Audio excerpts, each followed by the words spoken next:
Shalom. So first one is going to say Salakia. Almost 13 with the spirit and body and mind.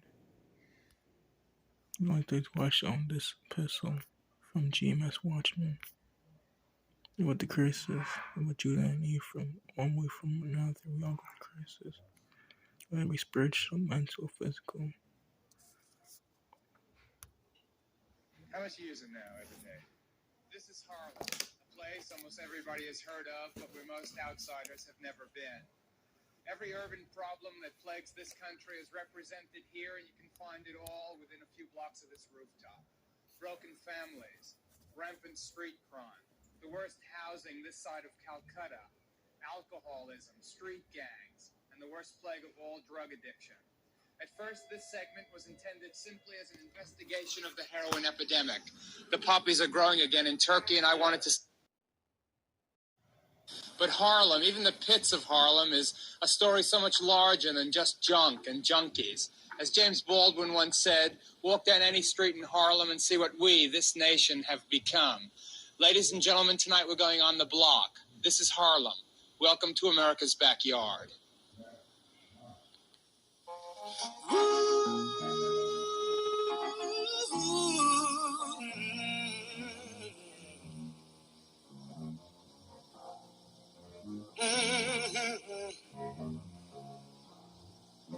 Yes.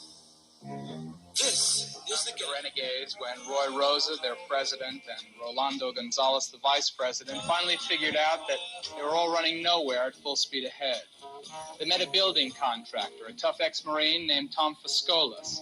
Tom convinced the city government to turn over one of the hundreds of abandoned buildings in East Harlem to the gang, and now they're rehabilitating the building and their own lives. The Renegades were first into drugs, from drugs into a big mass riot, revolution, as they would say. They started off with gun shooting, knife fights, antenna fights, chain fights. Everybody was out to get everybody else. You know, one gang to another gang, you know, mess them up, that's it, you know. They're no good. They're our enemy. Beat them up, take their colors, and destroy everything that they can see in their way. If it's something that was in their path, knock it down. They don't care what it was. What kind of stuff are you into now? We're rehabilitating a building over here on 119th Street and 2nd Avenue. And before that, we had built two parks on 118th Street between 2nd and 3rd. And ever since, that's what we've been doing. Rehabilitating not only the building, but yourself. The building ourselves, the community, the people around us, the people that live in these slums. We're trying to help everybody. Tom, how did the project get started? Project gets started because a group of people referred to as the Renegades of Harlem, Youth Gang for the People, decided to begin to rebuild their own community and have been doing so for the last 3.5 years. Do you see what the Renegades have done with this building as a model for other street gangs in other neighborhoods and other cities? Absolutely. You know, the street gang, the word gang is a very funny word. And if you look at what Webster has to say, it basically says a group of people working together. Now, it's unfortunate in our society, we've been taught that a gang is a destructive force. The Renegades have proven otherwise. At night, to walk down certain streets in Harlem is not merely frightening, it's totally reckless. On 8th Avenue, on a winter night like this one, the only people hanging out are either the sharks looking for something to score or the people invulnerable to attack because they have nothing left to lose. Except for the prostitutes or the hopelessly addicted, most of the women are inside. So are the children. They're a whole other story that I can just show you an example of. Unfortunately, the example is typical. With a community worker named Nelson Dawes, I visited a desperately poor Puerto Rican family in East Harlem. To see the apartment they live in, you can appreciate how laughable are expressions like the war on poverty. There are 8 kids in the family, ranging in ages from 19 to 4 years of age. Now, I understand that there is no father, and the mother didn't want to be on camera because she's embarrassed about all this. Yes, that's correct. This is a one-parent household, which is usually the norm for people living in this community.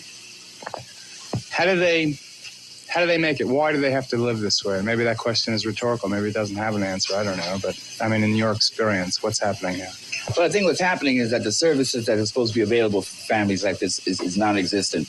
Given all of the rhetoric of the war on poverty and the dismemberment of OREO, which was supposed to assist social programs, that has never come down to this level. As far as any upgrading the quality of their life, given the 10 years that have gone by, nothing has really happened. I mean, what's your name? Raymond. How old are you, Raymond? 9. 9 years old? Yes. Are you in school? Yes. What grade are you in? 2nd. What's his name?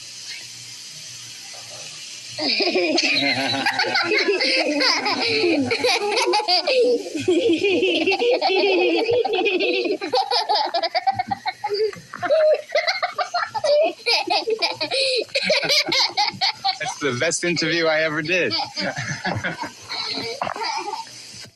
Children are the only hope in the life of this neighborhood.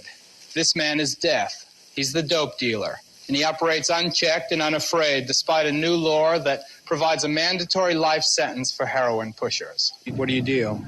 Anything I can deal. Anything that I can get some money from. I'm a hustler.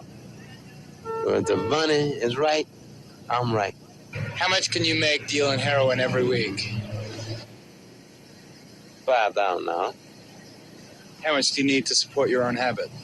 I don't have a habit. You mean you don't have a habit and you're still dealing heroin? That's where the money's at. Don't you feel bad about that? I don't feel bad. Know why? Why? Because, you see, I knew that it's a dog-eat-dog world.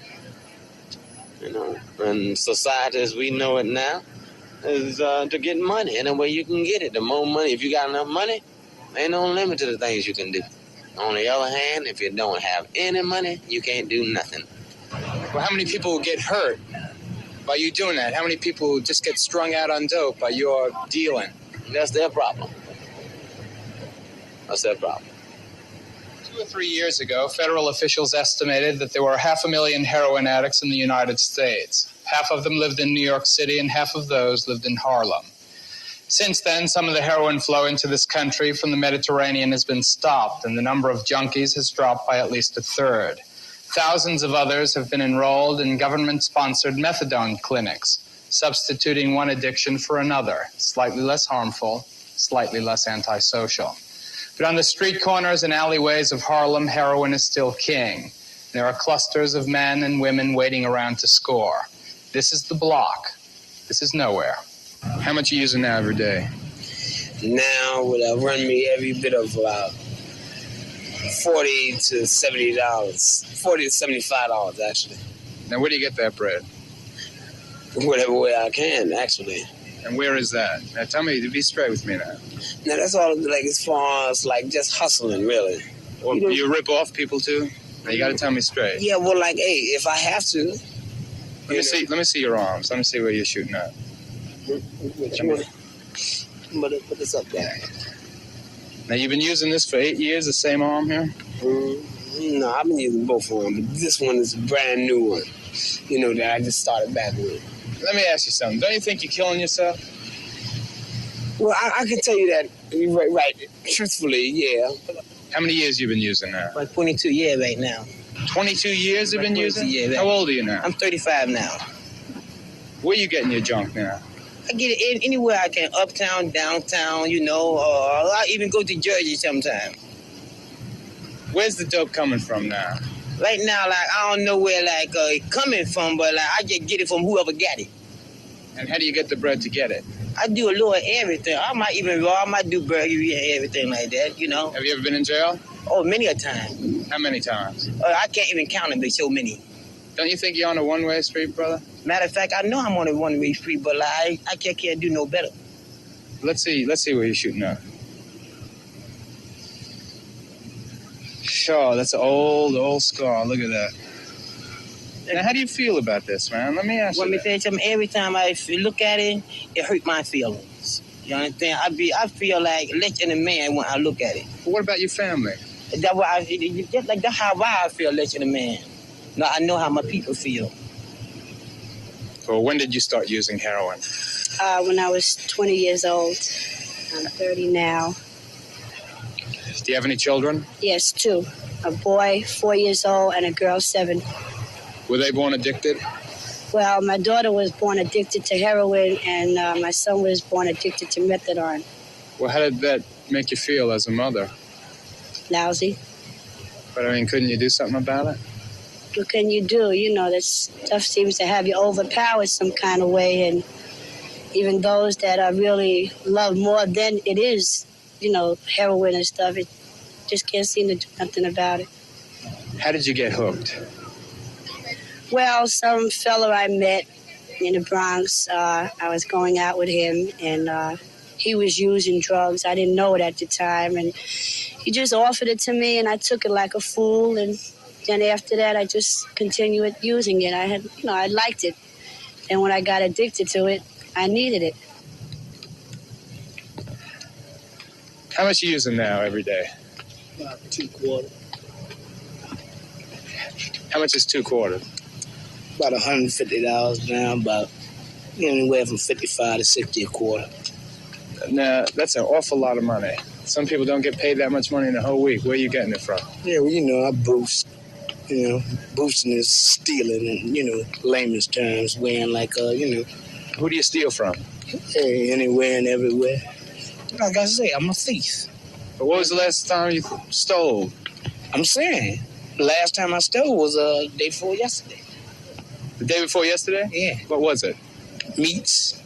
Who'd you steal it from? Marcus. From the alcoholic businessman to his pill-popping suburban housewife, there are drug addicts at every level of American society.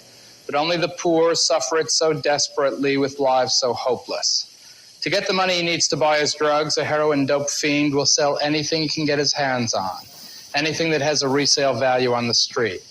Anything from a stolen TV set to his own girlfriend. Your girlfriend here is a prostitute, and she turns the money over to you. Yes, well, yeah, right, you could say that. Well, how do you feel about that? Oh, I don't like it at all, but it's the only way I could do it right now. My clothes is not correct as far as a legal job, and I'm getting over out here. You mean you're making money here? Yeah, except for the cops, when the cops are out here. How many times have you been arrested? Twice. Well, how do you feel, like having to sell yourself so he can buy drugs? Well, I use it too, and even if I wasn't, I know that if things were reversed, he'd do the same thing for me. You know, we've been together a while, and we started off, he was working, taking care of me, and I know that if it was reversed, you know, he'd look out for me. How long you been together? We've been together now a little over a year. Are you in love with each other? Why not? Of course, the feeling is there, you know, something must be there, you know.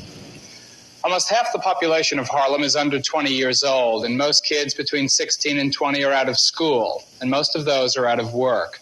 Because they have not much else to do and no place else to belong, they've organized themselves into street gangs. Gangs which bear no resemblance at all to the Hollywooded, tinseled version that you saw in the movie West Side Story. With names that would be comically preposterous under any other circumstances, names like the Spanish Kings or the Savage Samurai, there are 269 street gangs in this city. 36 of them are in Harlem. Ask the folks in the neighborhood about them and you'll get 2 stories. To some, they're the new vigilantes, scouring the streets, preying on the dope dealers that prey on the people. To others, the gangs are just so many more muggers, thieves, and bullies, ruling neighborhood territories like feudal warlords, only adding to the problems of the block. Refuge from this harsh life on the street is often found on the rooftops, and here a boy nicknamed Slick gets away from it all by presiding over a coop of 16 pigeons. How long have you been flying your birds, Slick? Been flying about 5 years. How does it make you feel when you see your birds up there? Makes me feel good. How come? To know that I could train them, you know, because at first when I was starting to train them, I used to lose the birds. And now? Now I could train them. Now I know how to teach them. They always stay here. They never go nowhere. They always stay in their home. They don't go no other place. How do you feel looking down on Harlem instead of being on the streets? I don't know. It's better to be on the roof because on the street is too much trouble. Too many things going on in the street. We can't sit around in a world turned upside down. But stand united.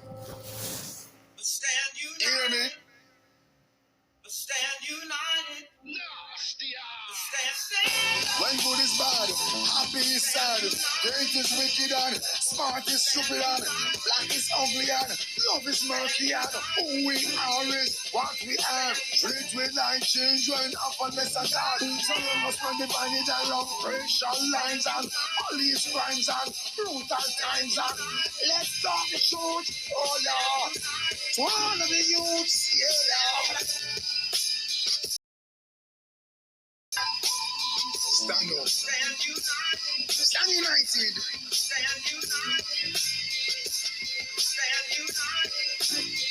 United against racial discrimination, police brutality, frustration, disparity between the rich and the poor, hatred and bigotry, all unpure, unjust laws, and the Democrats who are unjust, feel within themselves. Own us.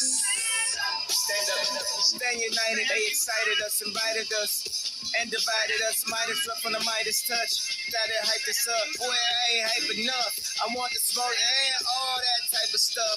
Man, I hype this up. Real talk, hold up the stop. Party to stop. Hold up the stop. Watch out, somebody got what it feel like. This can't be real life. We'll wait until night. Stand. 3-piece with my threes on. Standing on the corner right here where I belong. Hold on, down, tell me when you sing on. Machine gone, he gone, damn he gone. 3-piece with my threes